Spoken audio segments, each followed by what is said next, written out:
కొంతమంది సంఘ బిడ్డలు ఈ రోజుల్లో ఉండే పరిస్థితులు అంతే. మా అయ్యగారు ప్రార్థన చేసే పవర్ ఏమీ లేదండి. ఏం పవర్ కావాలి నీకు? నువ్వు రాగానే నీ బతుకు ఎలా ఉన్నా కానీ పాస్టర్ గారు ప్రార్థన చేయగానే అద్భుతం జరిగిపోలేగా అప్పుడు పవర్, లేకపోతే పవర్ లేదన్నట్టే. ఈ రోజుల్లో నిన్న ఎక్కడో వీడియో చూస్తుంటే ఒక ఆయన ఇలా తంతున్నాడు, తనగానే 3-4 పడిపోతారు. చర్చికి వచ్చిన వాళ్ళు తంతావు, నువ్వు కాలెత్తి దానికోసం పిలిచాడేసే నిన్ను. ప్రభు ఎక్కడైనా కాలెత్తి తన్నట్టు ఉందండి ఎవరినైనా? ఏంటి విచిత్ర పోకడలు?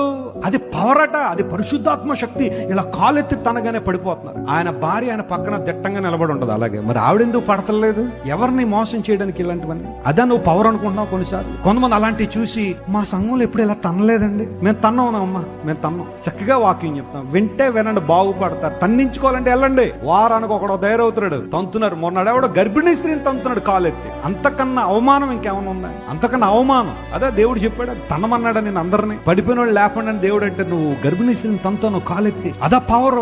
ఏమో కొంతమంది పరిగెడతలేదు అలాంటి చోట్లకి. ఉందా మీకు ఏమన్నా వాక్యం మీద భయం, ఏమన్నా భక్తి ఏమన్నా ఉందా? వాక్యం అంటే ఏమన్నా ఉందా?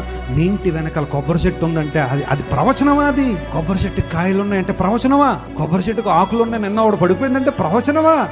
అలాంటి వాటి కోసం నువ్వు పరిగెడుతున్నావు. నీ ఏటీఎం కార్డు నెంబర్లు చెప్పేవాళ్ళ దగ్గర పరిగెడుతున్నావు, నువ్వు బ్యాంక్ అకౌంట్ నెంబర్లు చెప్పేవాళ్ళ దగ్గర పరిగెడుతున్నావు. చాలా మందికి అర్థం కావట్లేదు ఈ రోజుల్లో. నేను చెప్తున్నాను, నువ్వు వాక్యాన్ని పట్టుకోకపోతే ఇలాంటివన్నీ నీ హృదయంలోకి వచ్చేస్తాయి. సాతాను తీసుకొచ్చేస్తాయి. ఇదంతా ఒక భ్రమ. చాలా మంది పడిపోయారు వాటిలో.